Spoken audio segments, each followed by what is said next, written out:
Toy Story, and you probably heard of some of the supporting characters in it, like Wheezy and Lenny and RC and Rocky Gibraltar, the strongman toy, and Mr. Smell and Mr. Smell and Mr. Spell maybe. But you probably haven't heard of some of the other toys like Roly-Poly Clown or the Torkas. So that's what we're going to be diving into today, discussing them and hypothesizing what happened to them. Let's start with my favorite supporting character aside from Wheezy and Lenny, Roly-Poly Clown. And he was Andy's jingly Roly-Poly Clown toy, and he also made a cameo in Monsters Inc. You can see him right there. Now he's more of a background character. He doesn't have any lines. You can see him here, here, and of course the most famous scene is when Mr. Potato Head knocks him over. He's also seen in Toy Story 2 here. And there's even some custom replicas of him. And for Toy Story 2 IRL, I'm going to be making my own custom replica of him. Maybe. I don't know. But what happened to the Roly-Poly Clown? Well, I'm guessing that this toy, it was probably outgrown by Andy and donated to another kid. With some other characters we'll discuss later. Number 2, the Torkas. These nesting egg toys are based on the popular nesting egg toys. And they're meant to represent this really funny thing. The dog eats the cat eats the bird eats the fish. The bird eats the fish, so I guess it's the bug. I don't know.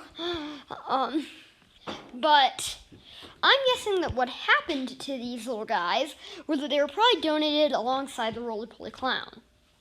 Number 3, Dolly.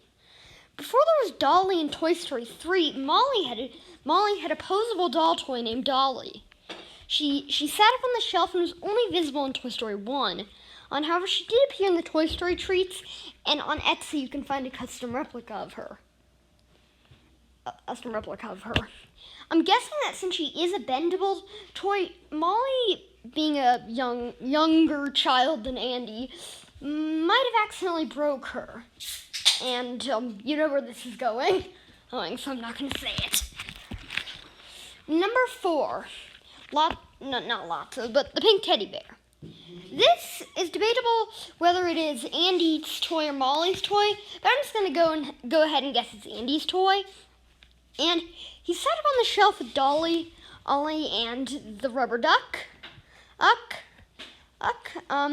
And so I'm probably guessing that this toy was probably sold at a yard sale at one point or another. Rubber duck. This toy was another toy that sat up on the shelf. And like the teddy bear and Dolly, there's not much to say about him, so I'm guessing that he was probably sold or something. I've lost track of the numbers, so I'm just going to say it. CNC. This was a CNC toy that, like the teddy bear, it's debatable if it was Andy or Molly's. I'm just going to guess it was Andy's from when he was little. But he was friends with Mr. Spell, and he only appeared in Toy Story 1, so something had to have happened to him before Toy Story 2. And so I'm probably guessing that he was donated to Sunnyside, because we do see a CNC say in Sunnyside, so I'm guessing that he was donated to Sunnyside. The Little Tykes. The last one on this list, these Little Tykes were supporting characters based on the popular Little Tykes toys, and they didn't have much to do, and they did not, but they were visible in Toy Story 1 and 2, so I'm guessing that maybe a few of them are lost, maybe a few of them are vacuumed up by a vacuum cleaner, but I'm guessing that they were probably sold, old. And those were all the very, very minor and rare supporting characters from the Toy Story franchise.